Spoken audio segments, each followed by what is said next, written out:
everybody, welcome back to The Breakdown. My name's Jaron Humison. I'm your host, and this is episode 4, a very special episode indeed. Normally, I follow my name with something to the effect of, and as always, joining me today or on this episode of the podcast, the man, the myth, the legend, lead pastor Nick Pierce. I can't do that today because he's not in the studio. He's not on campus. He's not even in the state.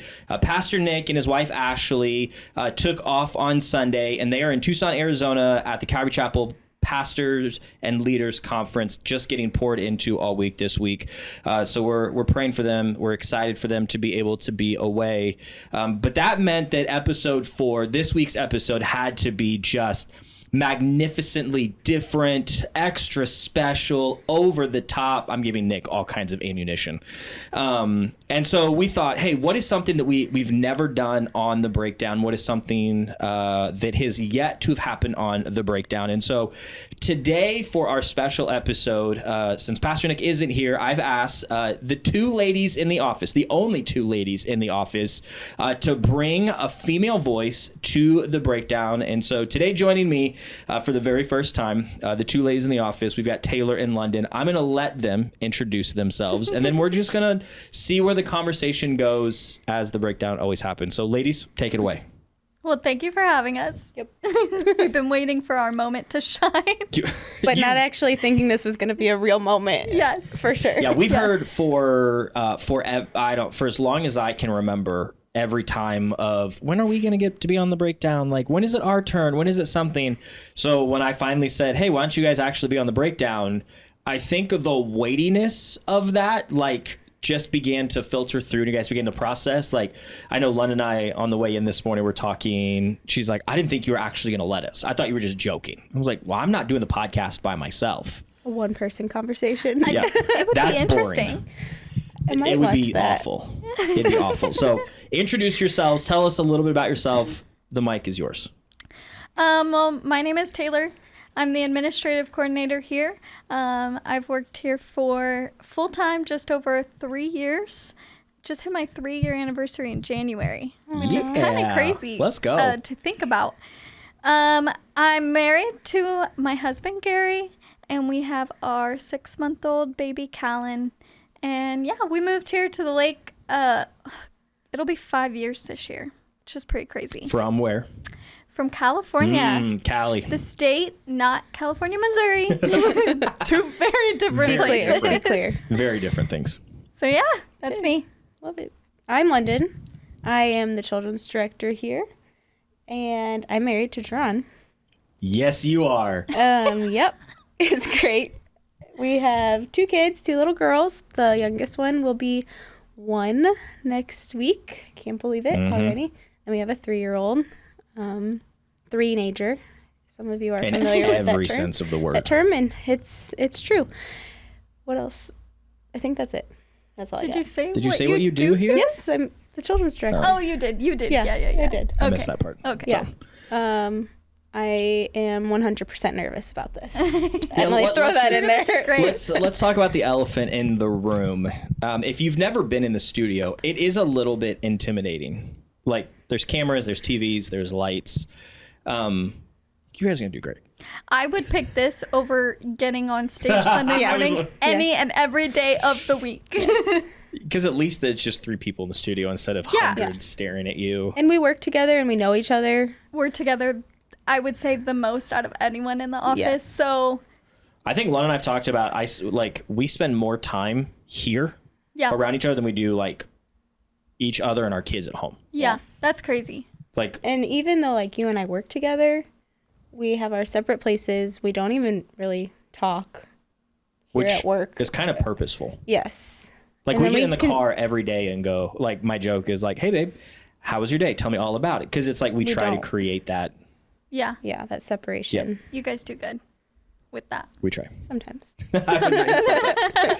So something that we do here at Calvary, if you've been around the podcast for any amount of time, you know that the heart and the dream of the podcast was really to try to bridge a gap and create an online digital variation of what we do each and every week life group as best we can in a digital format. And so we give all of our life group leaders kind of questions to go over in their life group. And the very first question kind of out of the gate is what stood out to you in the sermon, which I think is great because it allows everyone to be able to internalize the text, the message, what stood out to them, things that the Lord revealed to them that may or may not have stood out to somebody else, and at least gets the conversation going. And so I thought that would be a great place to start. So Sunday's message, Pastor Nick finished up the latter half of Genesis chapter 1, so verse 14 to 31, I believe.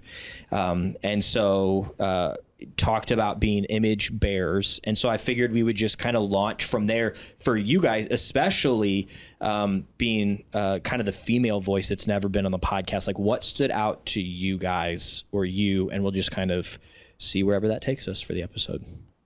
I mean, first off, actually got to listen to his message this week because Callan fell asleep during the message. So great. This is a big moment for me, guys. This is a milestone accomplishment for Taylor. I'm always in there. It's just sometimes hard to listen all the time. But one thing that really stood out to me, and I was talking to Lyndon about it before a little bit, was that he was talking about the stars and how even the stars declared his existence and proved like who God is. And I thought he framed it in a way that was different than what I've heard before. I love that he hit on the astrology side of it and the horoscope, and like, because all that stuff is so generic. Yeah. You know, it's like, yeah, that applies to me and to you and the next person. And every other person that reads it. And yeah. But he was just talking about like even, and you know, he was talking about stargazing, and I won't get into the other stuff with Kaylin and Jess, but shout out to you guys. Love you. Listen, being a PK is sometimes like the worst thing ever. Because you're just always going to be the butt of your dad's jokes, or like something you're going to get used in a sermon. Which is funny since Jess is also a PK. Yep. So Jess came up to me after the sermon and he was like, I guess I'm just always going to get picked on by the pastor. So I can't get away from it. First it was my own dad. Now it's my girlfriend's dad. Like, I can't catch a break. Hey, but they're good sports about it. That's great. The best part about it. But even like stargazing and looking up at the stars, you realize like this Lord that we serve, this God that we serve, like he made that, you know, like even those tiny little bitty things that we don't think about, like he did. And he knows them by name. Yeah. And used that in the Bible. And like if he knows the stars that don't have the mind and the will and all of that, like then how does he know us by name and love us and care about us that much? Absolutely. And I love the way, like some people would call it coincidence, I would say divine providence. How Nick talked about the constellations, how he talked about the stars in his message. And I found myself last week on 2 different occasions getting out of the car and just looking up at the sky and having our daughter do the same thing, not thinking anything of it. Like beautiful, clear sky, stars were what I would say brighter than usual. So I remember one night getting Leighton, our oldest, out of the car, and I said, hey, look at all the stars. And we had, a conversation about what the Lord did and created. And then on that Sunday for that thing, kind of how Pastor Nick talked, about, Kaylin and Jess doing that very same thing, that stargazing, where something so big makes you feel so small and puts into perspective just how big God is and how small we are. And I think so many times we tend to put God in a box. Absolutely. And then we limit him because we've put him in a box, even though he's so much bigger. And so for me, it's always a good reminder, like we love to be outdoors. Like hiking is one of our favorite things to do. And so like one of my bucket list trips that I've always wanted to take was go to Glacier National Park. And so a couple years ago, we got to do that and hike some of the most breathtaking, beautiful scenery I've ever seen in my life. But I remember feeling that same way, just I'm so small and the God of the universe created that. And if he cares for those things, everything that I see, how much more does he care for me? You know, and for the days that we were hiking, just the scripture that the Lord continued to remind me of, you know, as I'm walking, as we're hiking, and in those moments, just to have that kind of internal conversation with the Lord, where so many times I want to take God off the throne and put myself on it, you know, and be like, hey, that's cute, God, I got it from here. When in reality, it's like, no, I need to like run as far away from the throne as possible so that God can remain on the throne. And so it's cool to see, you know, those different connecting pieces, because I heard that with people walking out of the service, something to like, oh, this week I noticed the stars, or this week I like, not. And I'm sure everybody that night or whenever they were outside looked up at the stars, because it's like, I did last week. I have to. Yeah. I think it was the same night that the stargazing happened, when I had Layton put her in the car, and I was like, look at all of those stars. We were at a friend's house getting in the car, and I was like, look at these stars. Like, there's no lights around. We can see this. And I do know, like, what some of the constellations look like. So I'm like, oh, Layton, look, here's this one. And so it was just really cool to get to explain that to her. And, like, God made these stars, and she's 3, so it's all about understanding why God made this and who he made it for. And it's just a great time to teach her. Yeah, I was even thinking while you were talking, like, about how he chose to do that with us too. Like, he chose to do this life. Like, he could have just reigned without us. Like, he doesn't need us, you know? And even, like, him choosing to make the stars, right? He's choosing that with us too. Yeah. You know what I'm saying? And how many times, like, this is where my crazy mind goes to. How many times did the Lord know that we would personally have those sort of interactions with his creation?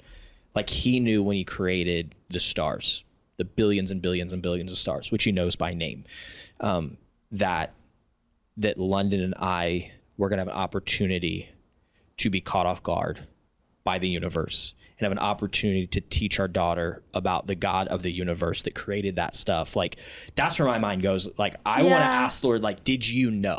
Like, when you created, did you know that your creation would be looked upon, and it would be a humble reminder that you are a big God and we are small people? Like, that's just where my crazy mind goes to. Yeah. You know? Or even how many people that night or any other time, like this past week, like, looked up at the stars and just praised God at that moment. Like, all of us collectively doing that without knowing it from the other person. Like, what a joyous sound that must have been in God's ears. Like, that's crazy to think about too. All of the praise. Yeah. Like, how many people were doing that? Yeah.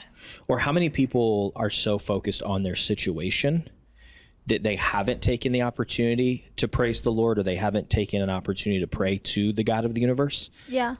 Whether that because they're reading horoscopes, like Pastor Nick, like whatever it is, whatever the reasoning is, how many people came to church, watched online, listened to the podcast, the message podcast, and maybe for the first time ever or in a long time were challenged just walking from their car into their house to stop long enough to look up and take their eyes off the bad situational thing going on and reminiscing and thinking and blowing that out of proportion and staring at the God of the universe and going, that's right.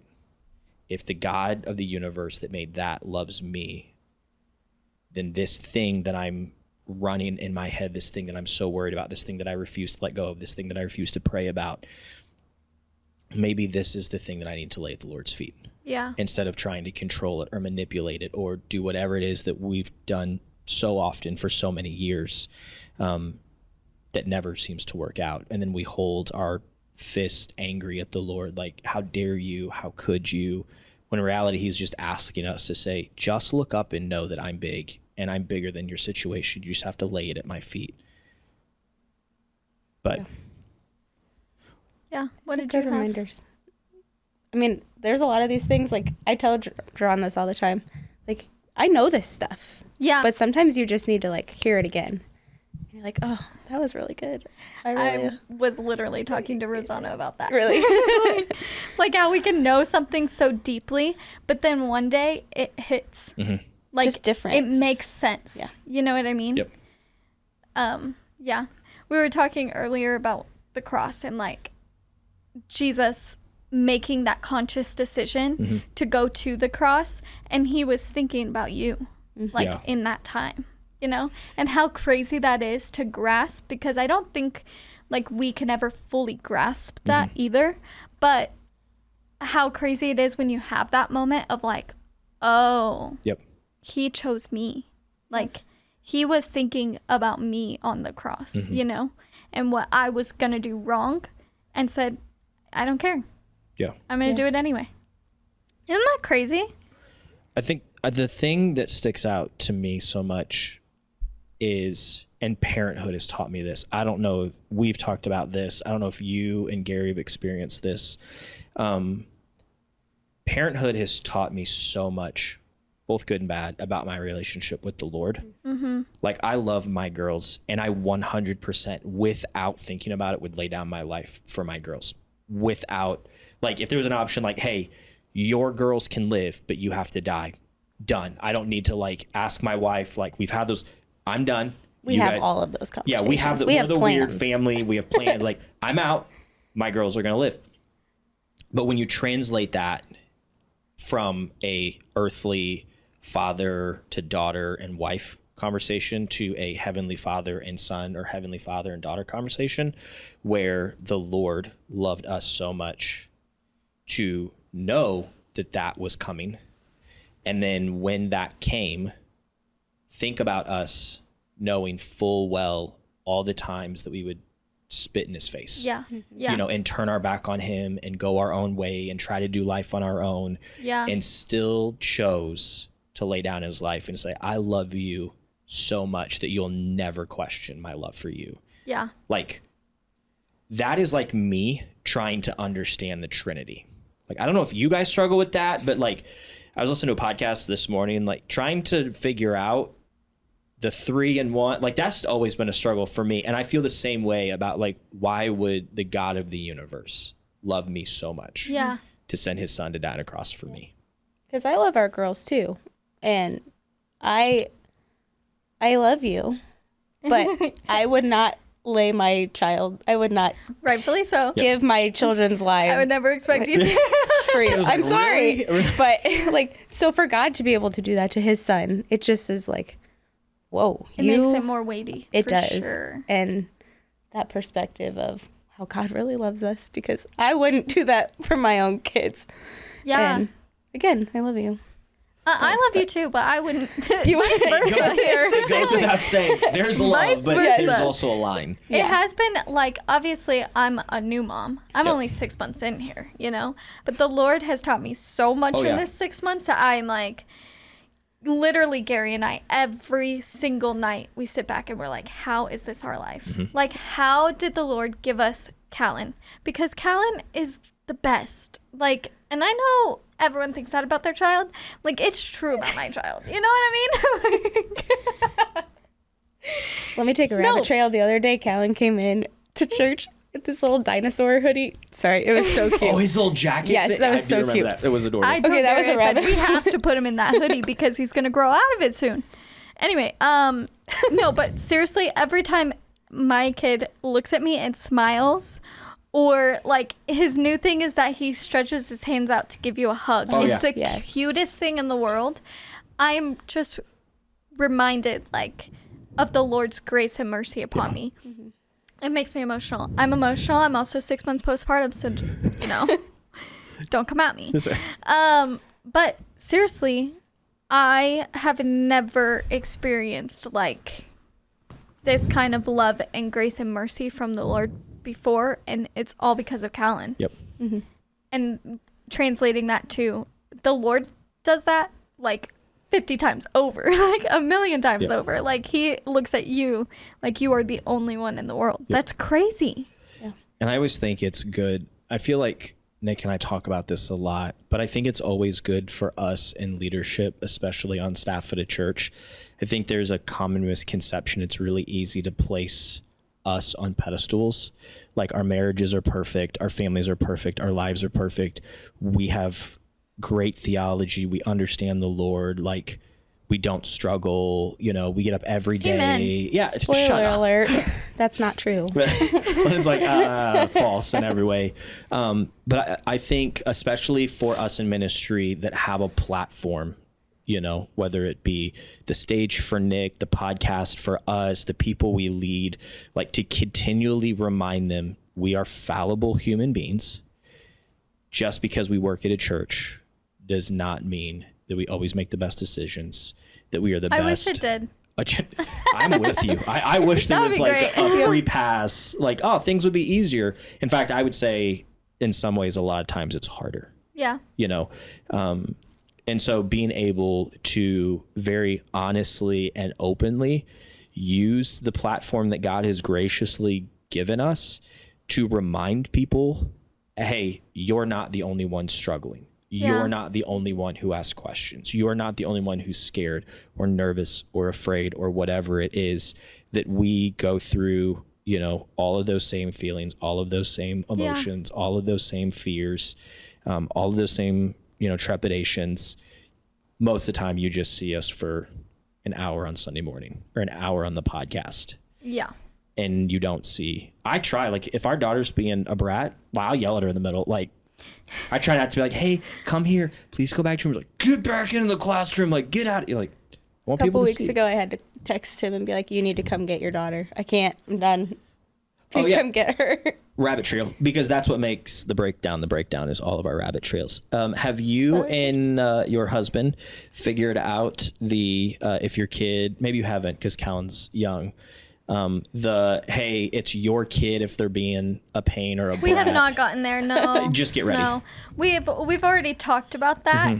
Like it's an understanding that eventually that will happen. And Gary, he teases me all the time. He's like, I honestly can't wait for the phone call when you say, your son did this today. And I'm like, I pray we never get there, but... You keep praying that, because something happened one day, it just changed, and all of a sudden, the text message or the phone call, like, your daughter. I'm like, hold on, no, it takes two to tango. Like, this is a shared... I have that teasing him, like, if Callan has a blowout or something, I'm going to be like, you're never going to believe what your son did today. Yeah. Like, he blew out all over my blanket, but it's fine. We're fine. But see, it makes sense though, because your son is a male. Like you blame that.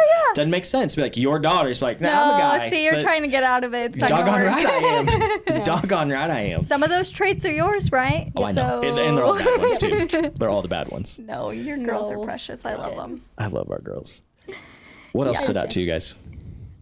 This kind of goes along with the stars a little bit, but Pastor Nick talked about like how Satan wants to counterfeit everything. And like if he wanted to counterfeit what God did with the stars, with creating that, with astrology and horoscopes, and then when he created us as humans, of course he's going to want to counterfeit that as well, because we are made in his image. The stars proclaim the handiwork of God. That happens all the time. But if we in his image are also proclaiming that, how much greater is that for Satan to counterfeit, and for us to not know the biblical truths that we should. And so like we need to be in the Word. We need to be studying what is true. And Pastor Nick does that analogy all the time of like, you got to know what the real one looks like so that when you see a fake one, it's easier to spot. But if we're not grounding ourselves in what the biblical truth is, then we'll never be able to see what the counterfeit is, so then we can't proclaim. Should I pull a Pastor Nick and use an analogy for this? Please do it. I wish we had a Would whiteboard. You like to draw? Yeah, I need the whiteboard. Bring me the whiteboard. Yeah. No, can you do the one with the line? The graph. Yes. Yeah, the graph. Every week. I used to work at the bank. So, like, I physically have dealt with counterfeit money before. And I'll tell you, I only came across it a couple of times, right? But when I worked at the bank, towards the end of my time there, that was the first time that I accepted a counterfeit bill and didn't realize it. And I think it's because I got lazy. Like, I stopped caring Just the as much. complacency. I just was going through the motions, and I wasn't paying attention to what I was doing. Because seriously, if you looked at this bill, like, there was no doubt about the fact that it was fake. man. Like 100. It was a like $20 bill. It's not like $1. Yeah. You know what I Yeah. mean? And when we went through it, it was like, but it wasn't just me that went through it. Someone verified it too, and they didn't see it. And I think that's so often how we can get in our walk with the Lord. Like, we just go through the motions. Yeah. And those counterfeits, they come to us. And when he said that, he said, Satan will always make a counterfeit. Yep. I was like, oh my gosh, how many counterfeits have I encountered in my life? Yeah. Like, I couldn't even tell you. And how many times have I actually probably, like, gave into that a little bit? Yep. You know? Yep. Isn't that crazy? Yeah. And how many times do we think the counterfeit is the real thing? Yeah. Like, that's even the scarier thing, is when you stop and think, like, okay, let's go back to the bank analogy. Yeah. We all know that counterfeit bills exist. They're out there. They're real. Like, no one is surprised by that. But if you're not specifically looking for it, if you're not actively, trying to find the real from the fake, you just go through the motions. Yep. I don't work at a bank, so I don't care. Rarely do I have cash on me anyways, if Yeah. ever. Like, I slide a card. So I couldn't tell you what a real bill and a fake bill was. But when you make counterfeit bills, I was watching a History Channel documentary, and they're interviewing like the best known counterfeiter, like made counterfeit money. And he said, I would go get actual notes. He would get 20s and 100s. And he said, I would spend years just studying them. I would touch them. I would Some look of at them them. I would smell them. I've seen some really good counterfeits. Which is, like, it's crazy because really we think good. you study all of the counterfeits to catch the counterfeits. Like, no, you study the real thing to know without a shadow of a doubt that that's just a little bit different. It's so microscopically different that if you weren't paying attention, if you were lazy, if you weren't on top of your game, it would go through. And it's the same thing for us in our faith, where how many of us have allowed the busyness of life, the very thing that God wants good for our lives and in our lives, we've replaced it with the counterfeit. Yeah. But then we've turned and we've been mad at God, or we blame him for why our life is the way that it is, not that we stopped looking for the real and started buying into the counterfeit. Yeah. Or we're studying the counterfeit so much that we're taking our eyes off of the Lord. Mm-hmm. And it just becomes more of a distraction than praising to the God whose image we are made in. Like, and that's the way Satan wants to do it. Like, just take our mind off of it. Let's distract you with everything else but the Lord. My favorite verse is in 1 Corinthians, and it says, and it's 1 Corinthians 16, and it says, to stand firm in your faith, to be on guard, be courageous and bold. And obviously, paraphrasing, it's not word for word, but I was thinking about that verse when you were talking about it. Like, I missed that counterfeit bill because I wasn't paying attention, because I wasn't being on guard. You know what I mean? And you have to, even when you are studying, like, the counterfeits, because we do need to be aware and be clear of what those are, because they are sneaky and sneak into your life. But you have to be firm in what you know. So you also have to read the Word of God and know who your Lord is. Yeah. Like, who is this Lord that we serve, you know? I was having a conversation, an impromptu conversation with somebody I really respect in our church on yesterday. And we were just talking about a bunch of different things. And one of the things that I've struggled with the most since parenthood keeps coming up is how my quiet time and how my walk with the Lord looked post having kids. Like, when you're so tired, you can't stay up past 8 o'clock, which is the running joke in our family. Like, Amen. our I'm right parents there with know, you. like, not to call us past 8:30, Yeah. like my mom will text me and like, are you up? I'm so sorry to bother you. I just have a quick question. Like, it's 8:30. The rest of the world is their night's just beginning. Yeah. Ours is like, don't look at time me, for don't talk. bed. Yeah, it's time for bed. If I'm not I take in my bed, sleep very seriously. That's exactly Okay. right. I'm a professional athlete. Well, when you get up 5 times a night, you gotta start earlier. And you get zero sleep. You know, the struggle, like the shame and the guilt that I felt because I'd been getting up or I haven't been to sleep. Yeah. And like, what does that look like? You know, and just the sense of how often we allow that aspect of our faith to supersede the reality of, oh, well, I'm just not going to do anything. Mm-hmm. You know, like I'm just going to check out completely.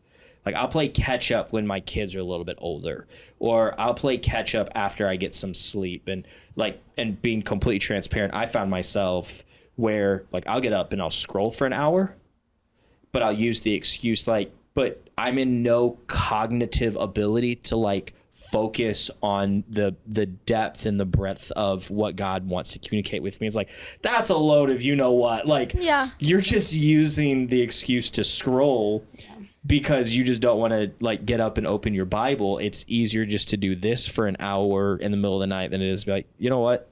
I haven't talked to the Lord in a while. Or like, Yeah. I haven't been honest with the Lord, Yeah. you know, about what's going on. It for sure looks different. Usually I will sit down with my Bible and my notes, and Leighton, our oldest, will be like, I want to sit on your lap. I'm like, no, let me spend time with the Lord. And I I usually love like, you, but no. yes, I usually like pray like, God, I know that there will be distractions. Please take those During this distractions time, from me. AKA Leighton. Yeah. They have Please names. limit those. So now like I've just been trying to like show her what it looks like Yeah. to be in the Word. Yes, there are plenty of distractions. This morning I was watching the sermon and I was like, why is this happening? Or she likes to call Pastor Nick Knick-Knack. And so she goes, why did Knick-Knack talk about the birds? And I was like, well, let me just listen to this. But then it like gave me a good opportunity to explain, well, God made the birds and they're Yeah. outside and we can't make birds, but God made those. Yeah. And it was just like a really good moment for us. So now like sometimes I'll be like, go get your little Bible, your study book, and she'll That's sit so next to me and cute. Oh we'll my do it together. gosh. And like, it's just like a really good example. I hope. Gosh, I hope. It is. Of, like her seeing is. me do it. It's not perfect by any means. But it's just the first start into something, and Yeah. she's learning. And it's cool to watch that, like, just shameless plug, like to watch that interaction this morning where I know you felt, and I have felt that very compartmentalized, like, can you please, like, and you even said, can you take the girl so I can just finish my devotional? And it's like, and there's not necessarily anything wrong with that, but there was even this morning, this just reminder of, it didn't look like how I wanted it to look. It didn't go the way I wanted it to go. But my daughter asked a question, and my wife got to teach her the truth. There's grace in it. That's it. Yeah, like she was spending time with the Lord, and the Lord honored that. And in the same way, our daughter got to see her mom Yeah. with her Bible open, trying to spend time with the Lord and whatever that was. And, you know, my wife loves to take over the kitchen table, and, you know, she got, you know, commentaries. I'm like, are you prepping to preach? Like, goodness gracious, girl. And She's taking on Pastor Nick she's- next I know, week. it's Let me tell here we you. go. Genesis 2. Genesis 2, you know, and it's just like, you know, and I wonder how many times, for those of you listening or watching who don't have kids, or your kids are grown and you're just in a different season of life, how many times we've missed opportunities for discipleship. Yeah. And just, we've talked about it before. I don't like that word. And in fact, I can't stand that word for a variety of reasons. It has no weight anymore because it's defined so many different ways, and people have so many strong feelings about it. When I read The Ruthless Elimination of Hurry book by John Mark Comer, which I'm reading, Practicing the Way right now, he introduces the concept of apprenticing Jesus. And he breaks down that the English word discipleship actually doesn't translate to what we see in Scripture. And so he said the better English word to use is apprentice. And I, for the last year and a half, have tried in every way possible to scrub from my language discipleship. Because as soon as I say that, people have very concrete black and white ideas of what it is, what it isn't.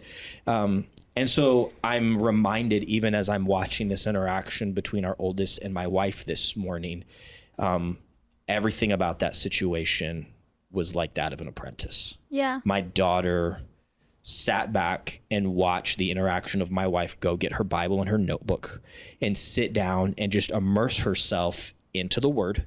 That made me cry.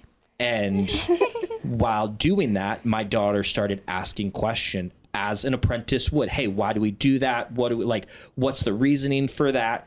And where you could get really frustrated and really upset, where it's like, I need to do this quiet time. That's what I'm supposed to do because my pastor told me to. That's what I have to do as a good Christian. Like, you just start running through all the very Western, Americanized ideologies that we find in Christianity, instead of just going, this is a moment for me to teach my daughter for this specific situation, or this is a moment for me to teach the kid in the classroom in which I'm a teacher, or in the office space. Like, wherever you are, whatever you do, stay-at-home mom, office worker, teacher, coach, whatever it is, are you missing out on the opportunities to, one, be an apprentice of Jesus yourself, but to bring other people into that apprenticeship relationship, because we're so focused on the counterfeit things that have grabbed our attention that we either refuse to let go of or can't let go of. I remember in student ministry, which isn't that long ago, but it seems like ages ago now. One of the things, because for us, we dealt predominantly with a very unchurched youth group.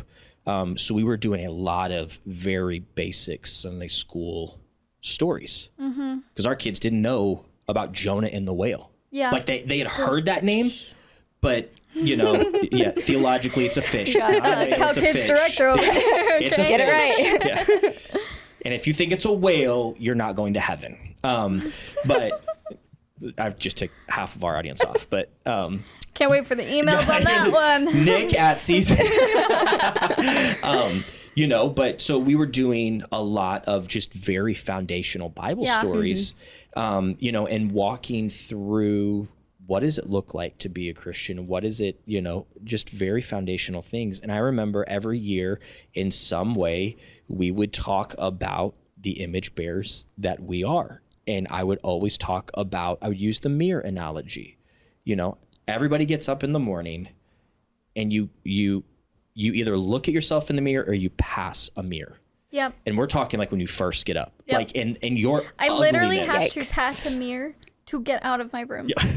And some people, I cannot not pass the mirror. And some people are like, that thing doesn't exist for another hour and a half. Like, I need to go to the bathroom, take a shower, put my makeup on. Like, there's a whole process. And it's a very crude, elementary, very basic visualizer, but it works so well in student ministry. And I think for adults too, it works so well. Yep.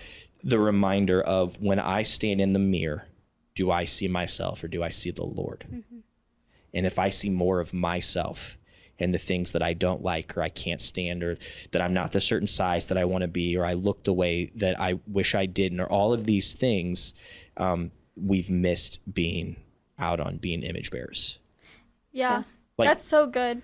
Because, you have to go back to the foundational things in your faith. You have to. Because otherwise we'll lose sight of it. We'll lose sight of what the counterfeits are. Because Jonah goes from being a big fish to a whale. Yeah. Exactly. It worked. Honestly, that's been something that's been really big for me postpartum, is digging into my Bible. Because, the first few weeks, didn't even look at the thing, right? It's hard. I'm trying to get my emotions in check here and, be a living human being. But something I realized really quickly on for me is that if I didn't have that time in the morning, I was way more angry, short-tempered, because I didn't have any time, one, to myself, which is a new thing when you're a parent and have a baby that needs you all the time. And 2, like, didn't have any time to even talk to the Lord because I wasn't thinking about him, to be real. So that's something that's been like a ritual for me now, is every morning I get up, my precious husband makes me coffee. If he's not home, I make myself coffee. I sit down, I read my Bible. And some mornings that doesn't happen. Like, I have a 6-month-old baby. You know, sometimes he decides he's going to wake up at 4 in the morning. And not go back to sleep. That was this morning. Yeah. But sometimes I get more than enough time in the Word. And that's been healthy for me. But it's me going back to the basics. I'm not diving deep into my Bible every day. Like, that is not happening. It's me reading a couple verses and then praying, because I keep a prayer journal. So writing my prayer and being okay. Like, with that being my time right now, you know? But that has kept me more on guard than before. You know what I mean? Yeah. And I think there's seasons in your life when you're so vulnerable. And right now, like, or at that time, I feel more confident now, but I was in such a vulnerable state being postpartum, and like, hormones are no joke. Man, they're no joke. If you need someone to talk to, you talk to me. He's got you. But I don't want to be easily grabbable by the counterfeit. You know, I want to be able to be like, no, like, I'm good. I know what's truth and I know what's not. Yesterday in the mail, we got a package. And can I talk about this package? I won't say details. Yeah. We got this package. It's never good if I get a package in the mail that doesn't have a returned address. It's Usually it just immediately red gets flags. pitched. Yeah. Immediately. And Pastor Nick, if you're listening, you don't even know about this yet. So You'll find out when you get back. I don't even know about this. So we open it up and I was like, yep, sure enough, like twice a year, at least once a year, we get this random note in the mail, and it's talking about like basically how we are wrong in our theology. All of and just calling us out in all the ways. It's a cult. Like, that's what it is. Yep. I don't know if I'm allowed to say cult, but I just did. Anyway. You said it twice now. But literally Sean starts reading this mail yesterday, and it was talking about how God and Satan are twins. Satan and the Holy Spirit. Satan and the Holy Spirit, thank you, are twins. They're twins. And I'm just like, what in the world? But think about it. If I wasn't knowledgeable, right? And I get this package in the mail from someone who, first of all, I can't call you. Yep. Okay, so if you're trying to help me, you're not being helpful because I can't get a hold of you. Because I got questions, I don't know.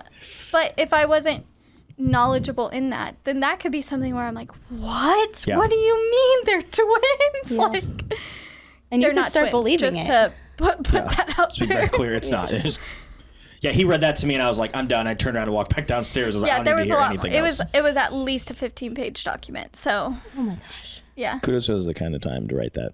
yeah. But it is like, okay, so take it a step further. If it's not a note, but it's somebody that you respect, or maybe somebody who's just sounds like they have a good argument because they can cherry pick scripture and they can formulaically, kind of pair some things together that sound really good. Context matters. It does. Like, if you stop reading a verse or two early, it changes how an entire section can be interpreted.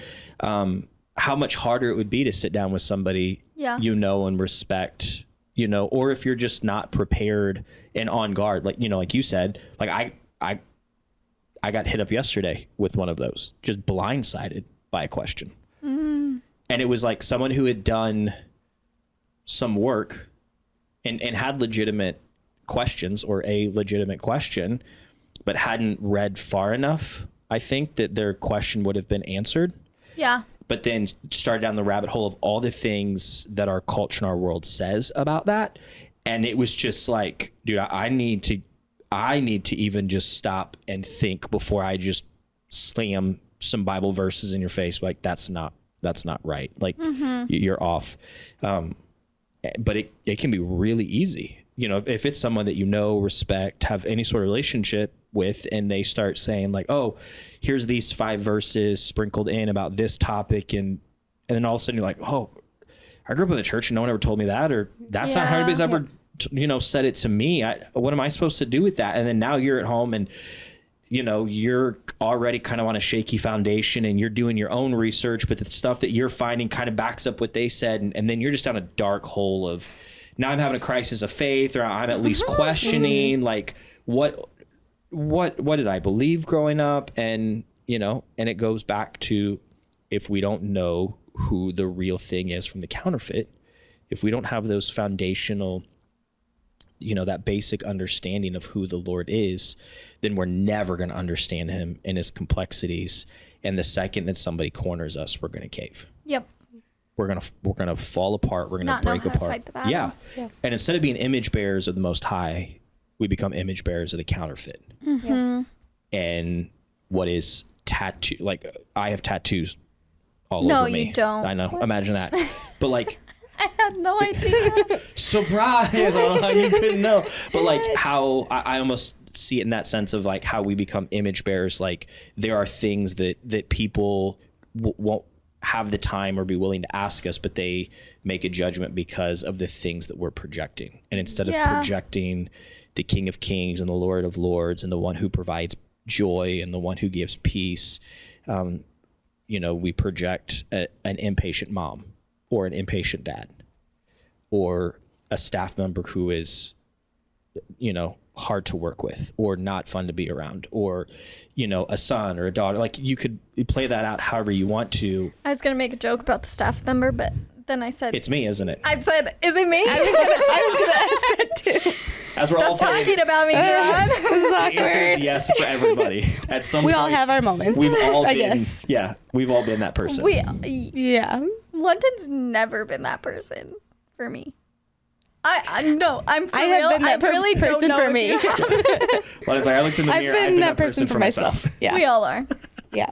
But this goes back like to what you were talking about, like apprenticeship, but also being image bearers. Like, we should be showing Jesus more than ourselves. And like, that is the biggest thing that I think we should be doing. Pastor Nick said that, and he said, like, sometimes when I close in prayer, I just pray like that. We're the hands, the feet, and the mouth of Jesus. And it's so weird because I was listening this morning, and we had like a huddle before Calvary Kids started on Sunday. And I prayed for that exact same thing, like that we were that for the kids. And I'm listening to that today. I was like, oh, I didn't even know he was going to do that. Like, I did that too. And it doesn't just go, I know we've talked a lot about like how we are that for our kids, but it goes for anybody. If somebody sees me at church, like, I shouldn't have to be a different person on a Sunday versus a Wednesday. 100%. I should be the same person. That person should have no questions about whose image I am bearing. It doesn't matter that I work at a church. It doesn't matter that I work at a school or a bank or wherever. Like, that's my job. He said, like, we have work to do. We are image bearers. That's our job. And so everybody should be seeing us as the hands, the feet, the mouth, all the other things Heart, of Jesus. Yes. Eyeball. Yeah. Elbow of the Lord. Brain. No, I'm not. Not brain. That's a lot. But that just, again, we've talked a lot about kids with that. It's just easier when it's our own children. But other people should be seeing that too. Like, why is your life so different? Yeah. You go through hard things. Well, let me tell you about Jesus. Yep. And that's a crazy thing. We talked about it last week because we did the Midwest close for like 15 minutes and the podcast never ended. And we kind of got, all right, we're done. Imagine that. Yeah. But we talked about the conversation came up, why do bad things happen to good people, or why does God, allow bad things? And Nick brought up a good point. It's like, why do we always frame the question that way? Why is it always framed in the negative, not in the positive? Like, God loves me so much that this, and it's like, whoa, okay, now I've got to process, I've got to work through and process, through that. And the crazy thing is like, we've talked a lot about family and kids because that's the season of life that we're in. Yeah. But there are those that are listening that have not entered that season, or are about to enter that season or have long been out of that season. You could have just gone past that season. You had to put the long gone. I'm trying to make sure I cover every base. I didn't want to say old, like you're either in the season or you're not in the season. We're all, as Nick would say, we're all in process. We're all in our own sanctification process. We all are in season. And we tend to gravitate towards the people that we share similar seasons with. That is good. I think it also has become a detriment where we only gravitate towards other young young married couples with young kids, where it's like some of what we've tried to do, with Pastor Nick and Ashley, with he's going to totally let me have it. I already know it. But for an older marriage, for someone who is more seasoned there's no nice way. He's gonna find some way. I can't wait for him to listen There to this. is no way I could have said that he's not gonna call me like, really, I'm guy? upset I'm not going to be around for this phone call. That's what I'm upset about right now. I'm telling you, I'll call you I can't on wait. my phone. But we've tried to find people that are older than us that have been in a season, but that are now out of a season to learn and grow from. And then at the same time, we want to be that for somebody else, whether it's a young married couple, whether it's someone who's interested. We want to help bring others to go full circle back into that apprentice relationship, to learn and to grow, to be able to answer questions, not because we have them all, but because we've at least walked through a season. Like when we walked through the season of miscarriage, that was the darkest season of our life. That is, in every sense of the word, absolute hell. Just call it what it is. Sean and Hannah walked through something far worse, but very similar, and walked through that with us. That is not something I would wish on my own worst enemy, but it's a season that, for whatever reason, the Lord allowed us to walk through, that we now get to walk through with others, and to say, hey, listen, the cute church tokenism phrases that we think are helpful are actually far more hurtful. Just a side note. Thank you. Just Amen. don't say anything. It's better for you not to say anything than it is for you to say oh, well, God needed them in heaven more than you needed. It's just don't say it, because in the moment, grief is real and emotions are raw, and that is salt in a very open wound. But I have had conversations now with people where I've gone up to them and said, you're going to feel this. You're going to walk through this. When it happens, my phone is on. Yeah. And regardless of the time of day, how long that, it is okay. What you're feeling or what you will feel is okay. And I just need you to know, as Pastor Nick talks about the ministry of presence, there's nothing that I can say to fix that loss of life, but being there and sitting in the absolute pain and misery of the reality of what life looks like. I remember Ashley did that for us when it happened to us. I remember when you go through the loss of a child, everybody else's life continues on and yours just stops. And in some ways it feels like slow motion. I remember even coming back to the office and almost feeling like I'm existing in a world that is just operating around me. Yeah. And I didn't know how to process or feel. And I remember the day that it happened, Ashley showed up at our house unannounced and barged her way into our house. And I say that, and she would tell you that's what she did, because my wife's I don't want to see anybody. I saw her coming and I said, Jaron, you have to get rid of her. Please go. I went and hid in the bedroom. That was a disaster. Clothes everywhere.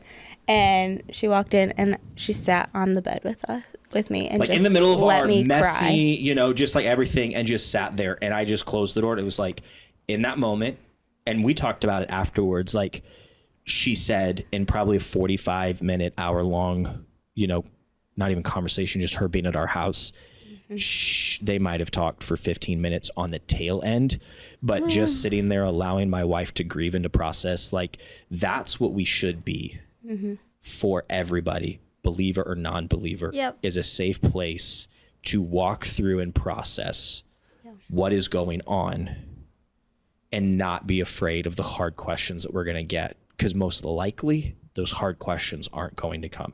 I knew in my head that the Lord was good. I knew in my head that the Lord was sovereign. I knew in my head that the Lord was going to make out of the ashes and out of this messy situation something beautiful and amazing. I just wasn't granted that in that moment, exactly what that was going to look like. But I knew in my head that was going to happen. But my heart was broken and hurting for my wife, what it meant to be a dad, just all of those things.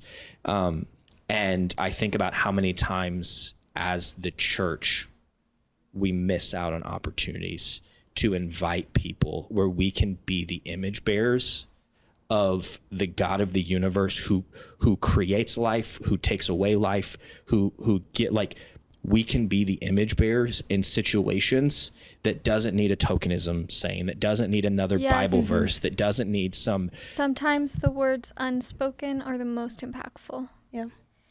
I was talking to Rosanna about this today. Rosanna, shout out to you, girl. What up, yo? We were literally talking about this because my husband and I dealt with struggles to get pregnant. I have not gone through a miscarriage. I cannot speak into that at all. But I had the struggles, and honestly, like, you don't need to talk to me about that. I don't need you to talk to me about what I should be doing or what I shouldn't be doing, because you don't know my situation, you know? But the people who were there for me the most, like, didn't say anything at all. Yeah. They were just there. Yeah. And Ashley's a great person for that. She's always there. Yeah. And shout out to Ashley too, because even when you don't want her to be, like in my wife's situation, like, get rid of her. I'm sorry, but what a blessing at the end of the day. In the moment, like, absolutely not. Like, I'm trying to deal with this, you know. But looking back on it, like, I've texted her so many times, like, thank you for just being there. Yeah. And when we went to the doctor's office later that week, Jeff Carson came to the doctor. Dude, you want to talk about ripping my heart out? Like, I'll cry right now. He like sat there and he was like, I had this long thing prepared, but instead he sat with us, put his hand on our knees, and just prayed. Didn't say a word. Very publicly, like, came in, didn't say a word, sobbing, sobbing uncontrollably, hugs us both, bends down on a knee, lays hands on us and prays, and then gets up and leaves. Yeah, like a good pastor. I'm sitting here going, this is so awkward, because like, I just don't know, like, we're in the midst of like trying to figure it out, and I'm like, okay, in that moment. But it was the ministry of presence. I didn't see Jeff. I saw that was a reminder of like, hey, the physical person, the name and the identity that we would know as Jeff Carson. Yeah. I didn't see that. That was the reminder of like, hey, I know this is hard for you. Yes. But I will get you through this. Like, I didn't see Jeff. I saw the Lord. Yeah. Like, that's the image bearer that I saw, is Jeff got out of his comfort zone. Jeff walked into a hospital room. He prayed over us. In a public setting. Like, there are so many people there watching this happen. Like, what in the world was on their mind? Like, and the seeds that were planted, and the way that he reflected the Lord in that situation and didn't make it about him and didn't want to tell us things and how hey, my job is. It's that. Oh my gosh. That. Yep. Like, I think my hot take is that we always want to put us in other people's situations. And so we want to be the Holy Spirit? Yes. And that's not our job. Yep. That's not what we're supposed to do. And like, that's what I was talking to her about. I made this like long postpartum, and I was not depressed. Like, I know I wasn't, but I was high in my emotions, you know, but I made it not so that people would reach out to me, because I don't need you to reach out to me. I'm fine. Not so I would reach out to other people, but that they would see it and know that they're not alone in those feelings. But also, it wasn't me needing a conversation with you. Like, I don't need, and sometimes I do. Okay. But I think oftentimes we speak into situations because we like to hear ourselves talk, and we're not actually stepping back and praying to the Lord and asking the Lord for wisdom and guidance. Is this a situation where I'm supposed to talk? Yeah. And I know I used to be that person that would just speak just to hear myself talk. Let me tell you, Yeah. And I hate that was it, but I've learned my lesson too in that. And it might have taken me going through hard stuff, or you guys, even going through hard stuff, but it's not about you. Yep. That's the point. Yeah. Like, it's not about you. And that's the hardest It's thing. hard, though. It is. It's hard because trying to figure out what that line is, of when do I step into situations, when do I not to, Yeah. And I think that's why it's so integral that you are, this is going to sound so cheesy and so corny, that you are in tune with the moving and the prodding of the Spirit. And that only happens when you're spending time in prayer. And I don't mean like with your eyes closed and your head bowed, oh God, thank you for I mean like in communication with him. Yeah. Like when I get up in the morning, I'm immediately in communication with the Lord. Hey, I'm an angry person. I have a short temper. Please don't let me bite my wife's head off. Please don't let me, please don't pipe down over there. Please don't let me, if I'm apprenticing Jesus, what are my girls going to see? What are my staff members going to see? What's the person when I walk into Panera going to see? Because they're busy and my cup isn't right there and ready to go. And that sounds trivial, and sometimes it is, but in other times I think we forget the mundane and small things, that the Lord cares about those things, and the image that we bear, in the sense of, do people see me or do they see Christ? You cut me off in traffic, I can tell you for sure who you're not going to see. It ain't going to be Christ. And the thing for me that has stood out, and Nick said this 2 weeks ago, and it kind of reaffirmed it this week. I think coming out of Revelation, there was this sigh of relief, like, we're going into easy book. Everybody knows Genesis. And the fact that every single thing that we get happens in Genesis. We get our definition of what marriage is. We get our definition of what a man and a woman is. We get our, you just start walking out, if you take Genesis out of the Bible, if we don't have the book of Genesis, we lose a key piece of scripture. Yes. Because the thing you have to go back. You have to the beginning. Yes. Because if you don't have those stories, you don't have the introduction of them, you don't have the resolution or the clarifying fact, maybe even until the New Testament, but you can't have that piece without having the introduction in Genesis. Mm-hmm. Yeah. And it's like, oh my gosh. I'll be very honest. I was that person. It's like, whew, okay, we're done with Revelation. Praise the Lord. Okay, we're going to Genesis. This will be easy. This will be good. And because I kind of know where Nick's going to go week to week, I'm like, this might actually be harder than Revelation. This is gonna hurt, I think, more than Revelation, because I think they're in some ways maybe it's more relatable. Yeah. To where we're at in this day and age, right? Like, not that Revelation isn't in certain aspects. Don't hear what we're not saying. Genesis, I feel like the core of it is more relatable. And if you're reading now. through it, if you take out Genesis and you're just reading through the Bible, none of it doesn't make sense. Yeah. So then you get to the New Testament and you're like, well, what is the purpose of Jesus? Yeah. But then when you go back to Genesis, you're like, oh. Yeah, what new covenant are we talking about? What's the original? Yeah. Mm-hmm. And so without it just doesn't make sense. It's just a book of books and stories, and it's a collection of information. Yes. But to have Jesus in that, you still need Genesis as well. Yep. Ladies, it's been an hour. I didn't think we'd make it an hour. Honestly, I'm very surprised. I could keep going, man. Yeah, I have too. notes. And here, we ready. can keep going. I'm just giving you, this is your chance to have an out. If you're like, I could keep talking, then let's go. I feel panicked all of a sudden. Everything's been fine. All of a sudden, it's like, oh, my blood pressure has increased. You were right. It is hot in here. I told you. My feet are still frozen. Yeah. It's hot. All these lights and things, it gets warm in here very quickly. Was there something else that you wanted us to talk about? No. Here's what I appreciated. What the breakdown has kind of become known for is Nick comes in. There's no rehearsal. He has no idea the questions are going to get asked, and and not in a flippant sort of not caring sort of way.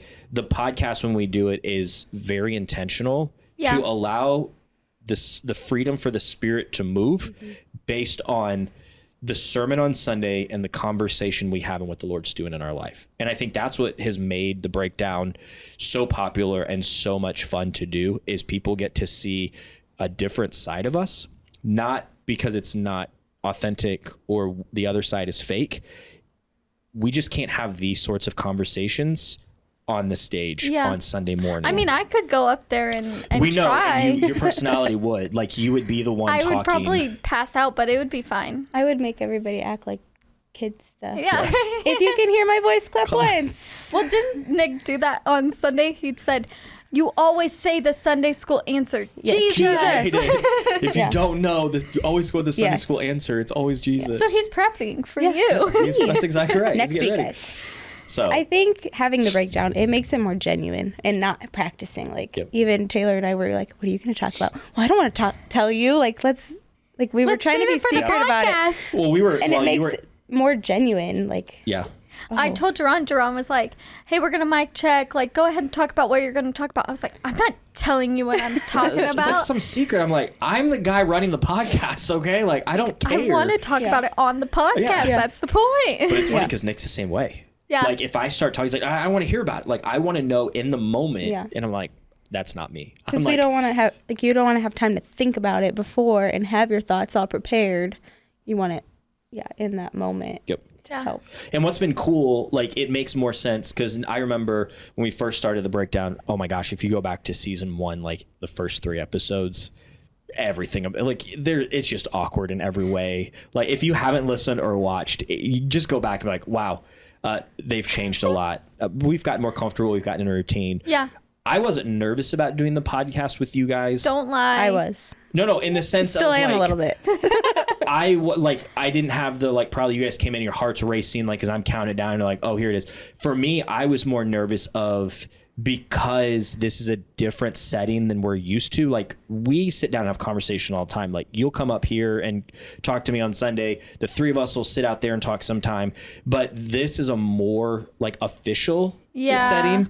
And, like, London even said, like, I'm nervous because of this reason. I was like, that's dumb. Like, let's call it what it is. Like, that's Satan, counterfeiting the idea that you have something to bring to the table. Hear about that later. I know, I'll hear about that later. But that was probably my biggest fear, is like, hey, I don't want this to be 15 or 20 minutes, because it's like we just got through and we're done. Yeah. And so I looked up and I'm like, man, an hour in and it's flowed and it's made sense. And then, not that anybody else cares, I know that there wasn't like this, hey, what are you going to talk about? Okay, you do this piece and then you chime in here. Like, we came in, London's got 25 pages of notes. Like, I have a note on my phone that has got like 3. Yeah, I was like, It's just my sermon notes.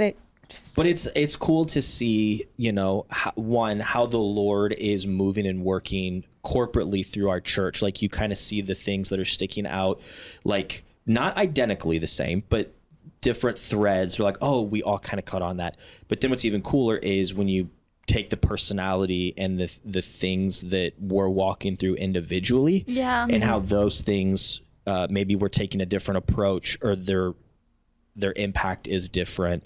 Where we're 3 people sitting in a studio, there's going to be hundreds of people that listen to the breakdown and have that many more approaches, and how many people are sitting out there, like you said, where they may have never vocalized thinking or feeling or being impacted by the sermon in that way, but because someone else said it and they resonated with that, there's a different connection there. And so for me, it's just been cool to kind of sit back as you guys are talking, as the podcast has carried on through the episode, just like, oh, okay, Lord, I see what you're doing here.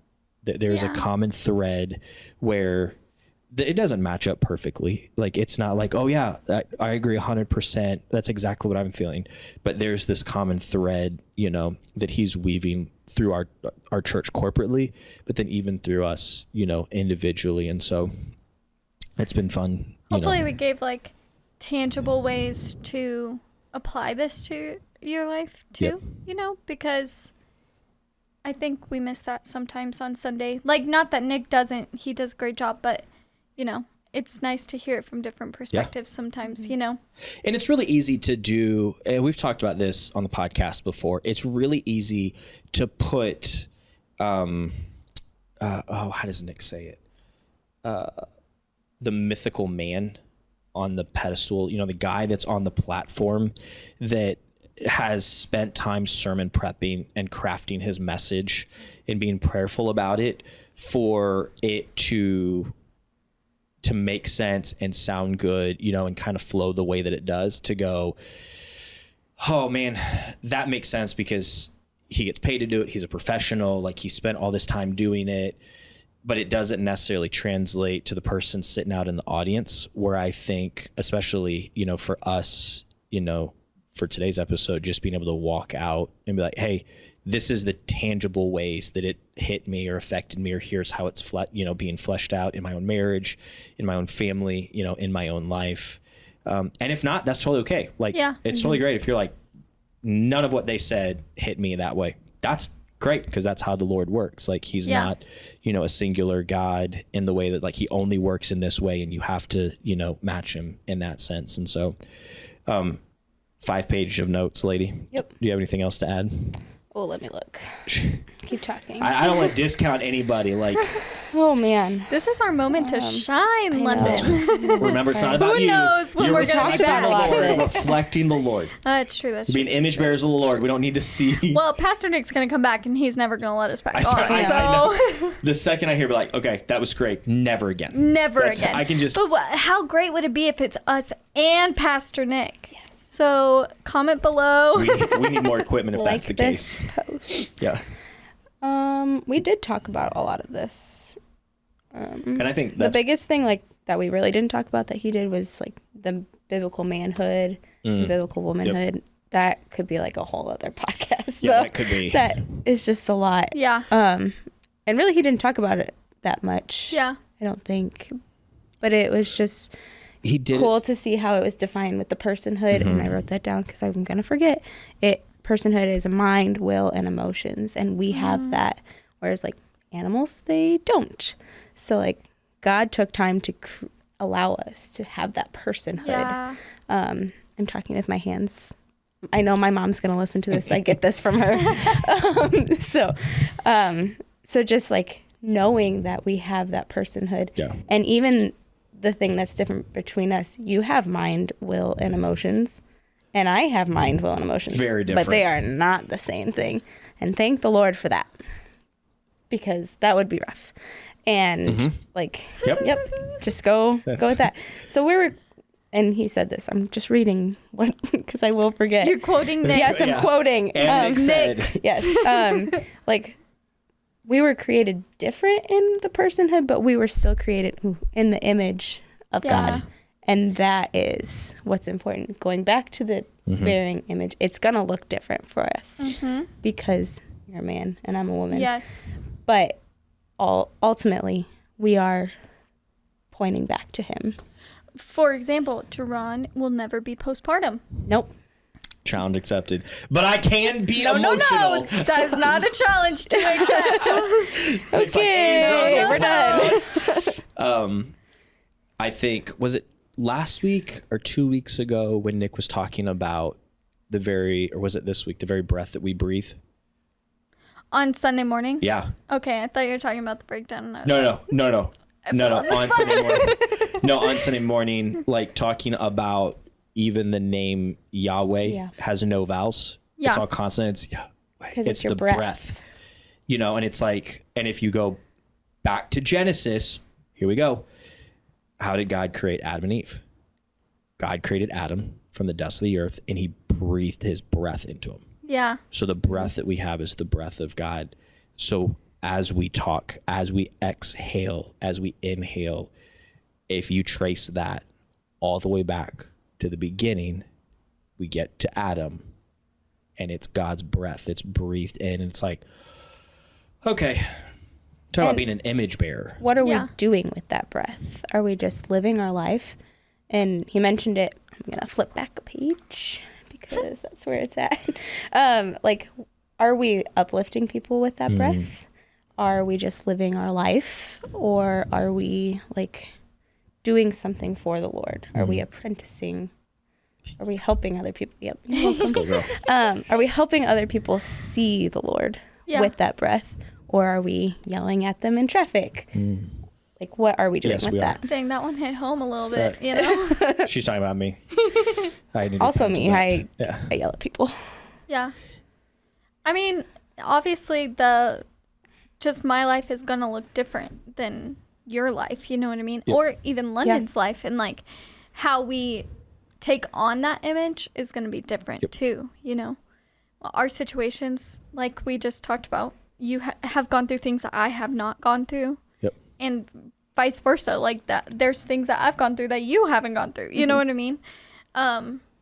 It's very interesting to think about, you know, but I do love, like, and I can't remember if he hit on this, and maybe he's going to, like, we were talking about this with Shauna out there, like, we need each other though too to go through this. Like, yeah, in Genesis 1, you know, is it Genesis 1? He talks about how it's not good for man to be alone, right? It is Genesis 1 because it's when he's creating the world. And, like, there's purpose to that. Yeah. You know, we have to have each other to go through this. It's not going to look the same, but you have people to keep you accountable. Yep. And to bounce off of for your purpose and your image of him. And to take it even a step further than that, I not only know this because it's something I've struggled with, and I've talked to others who struggle with it as well, the idea that we would look at somebody else whose life is different, whose calling may be different, whose gifts or giftings are different, and we play the comparison game. Yeah. You know, like, why don't my gifts look like that? Why I'm not a good enough Christian because I don't have those, you know, like, I'm not the biblically knowledgeable preacher that Nick is. And I even getting hired here, I struggle with that. Like, I'm the administrative, I'm the behind the scenes, like, that is my natural giftings and talents. But I found myself buying in to the counterfeit of that is what a good pastor looks like. That's what a good Christian looks like. And if you don't look like that, then you need to orient your life to that thing. And it's like, no, that's not true. That's a lie from Satan, because if we all looked like whoever that person is to us, then how much worse off is the world, because we're just creating identical people. Yeah. Whereas, like, my giftings, my talents are different. And when they're paired with someone else where my giftings and talents excel and theirs don't, but they have giftings and talents that, like, when we start being the body and we stop trying to be all eyes or all hands or all feet or whatever, like, when we operate as the body operates as a whole unit of individual parts and pieces, the body can do amazing things. But how many churches, how many Christians are out there trying to operate, and they all want to be the eye? They all want to be the head, and they're all trying to be the head, and they may be accomplishing some things, but how many more great things could they be accomplishing if they understood their purpose, if they were less worried about reflecting their own image and more worried about being image bearers of the Lord? Yeah. Like, what kind of impact could we have as a church, as a body, if that's how we operated our lives? Like, what could we do in our community here at Lake of the Ozarks, in our state, across the globe, because we just said, hey, I'm going to be what God created me to be, and I'm going to trust him for the areas that I'm weak and for the areas that I'm strong. Yeah. And I'm going to reflect him in everything that I do. It's not about making a name for Jaron. It's about making a name for his kingdom. It's not about making a name for Calvary. It's about making a name for his kingdom. And if that happens, what does our world begin to look like? What does the outside world see? What does the outside world think of when they hear Christian? Because it's not great now. Nope. Does that change? Does that look different? So this feels like a really good place to just I agree. to put a bookmark in. This Midwest goodbye. We haven't started. This would be the start of the Midwest goodbye if we go for another 25 minutes and we start Let's do 15 it. conversations. And we did that last week. So I think it was like 11 and a half minutes when I was editing the podcast. I was like, that was Midwest goodbye in every sense of the word. So any final thoughts? Speak now, forever hold your peace. This was fun. Yeah. We should do it again. Sometime. Yeah. Maybe not next week. No. I need a break. I can't This is wait. a Yeah, lot. you guys gonna need some time just like to decompress and to process. I will be eagerly awaiting the phone call and or text message. I probably won't listen to this because I don't want to hear my own voice. Can you close the door when you edit? Because I don't want to hear The it. staff hates when I don't close the door and edit because like I have to cut at certain spots and I'll play the same clip 4 or 5 times. No, you see, it's not 4 or 5 times. It's not. It's like 100 times, and that's not exaggerating. Because you edit the breakdown and then you find like the one good clip. quote Yep. to put on Instagram and then that plays over and over. Then you got to add the music to it. I love what you do. No, keep talking because now everyone who doesn't understand what I do and thinks that No, it's watercolor, guys. Yep, that's right. forget you. Forgot about that. I love how it all turns out. It's just hearing It's It's Nick's over voice. and I feel. and I've had to listen over. to myself talk for an hour and a half and Nick talk for an hour, and then I have to go back and which nobody likes to hear themselves recorded. Like you can say you like it, nobody likes going, "Oh, I don't like that at all." To edit it and post it and then hear it again when it's a disaster and a half. But I go back and He's listen. gonna leave the door open. Yep. All this to be said for nothing because you're gonna leave the door Not only am I leaving the open. door open, I'm turning it up to make it exceptionally loud. I'm going to go downstairs and work. Yeah, right. Why did everybody leave the office? Because Jaron's editing the podcast. Do you have anything else to add? I don't. I appreciate you guys sitting down and doing this. It would have been miserable to do the podcast alone. In fact, I would have found a really good excuse like tech difficulties or issues to not do the breakdown. It's just not the same when it's one dude talking. It's just very one-sided, not fun. So the conversation is fun when it's a conversation. So I appreciate you guys, working past and through your nerves, I was excited. I wasn't as nervous. I texted London earlier today and I said, "Are you ready for today?" And she was like, "No, I'm not. I'm awkward." And I'm like, "You're not awkward." I think London tried to find every legitimate way, except for just being like, I don't want to do this. I definitely thought that the whole time, though, and I'm not Moses in any means, but like... What are you about Do you to know say? where I'm going with this? Let's flesh this out. But when before- God is like, Moses, I'm going to use you. And I don't feel like God's going to necessarily use me. He might. I don't know in this That was situation. the whole point of this. Yes. Image bearing. Yes. We've now officially come full circle. But I was like, I am like Moses. I'm trying to find every excuse. And God's just saying, nope, you're going to do this. Yeah. I don't like, know that's why you're going to cute, do but this, but still you're gonna going to do this. Nope, I'm awkward. Well, so was Moses. And And I'll tell you right now, Here we go. there is someone listening that's like, I self-identify and define as awkward. So yeah. I even told Shauna, I'm like, Shauna, this is not going to go well. Like this, I'm so awkward. You're not awkward. Thank you, Shauna. Yes, you, Shauna. I am. this is what's going to be Yes. bad is if this resonates with a lot of people and this blows up, how we're going to defend it to Nick. Oh, we don't have to defend it. The numbers will The people defend that us. fucking- If you want to Taylor's see like, us I'm back, going to share this. Everybody just share this. maybe we could be back like next season or Next something. season, You yeah. know, You guys give are us a solid break. You guys are a once a season, like one episode a Yeah. season. I feel like maybe too we need to do like a hey, you send us your questions about Jaron and Nick and we could answer those like from our perspective, like in the staff. Yeah. That might be a little bit more like Maybe in a breakdown, like a this is called breakdown of the breakdown. Yeah, like in the maybe a hiatus in Break between. down the breakdown. We could do like Nick and I take a break. I'll get everything set up. You guys could do All the things. yeah. Just You the guys two could of do the us. things. It'd be interesting. You send in questions, personal Yeah. about Jesus. Yeah. We got it. Yeah, I love this. I might even let it go the other way too, just for the heck of it. Like, you can answer questions about us. And somehow if we could get Ashley on here, I don't So know if good. that's gonna I don't- happen. I don't love think she it, would do but it. I don't Ashley, know. coming for you. First, be it was honest. only me. Now there is No. like an army of people coming forward. So, Yeah. well, we're gonna put not even a bookmark. We're gonna close up shop. We're gonna call that an episode. Thanks so much for watching or listening to episode 4 of The Breakdown. Just a few housekeeping things that we do each and every episode at the end.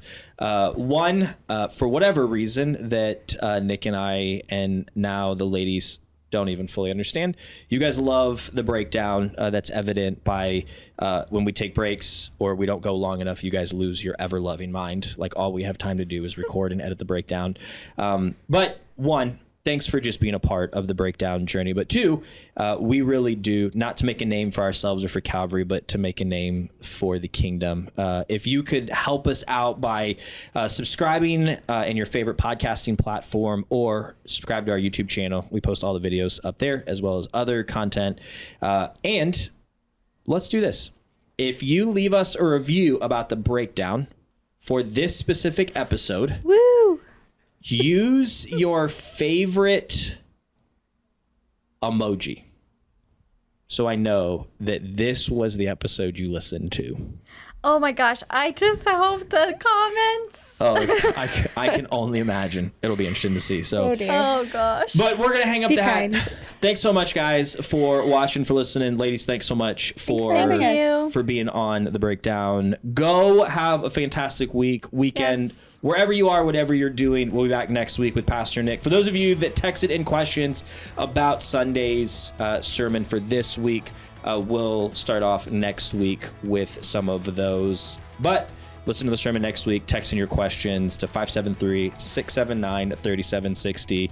But we're going to hang up our hat, call that done. We out of here. We got other things to do. Have a great week, everybody. We'll see you later.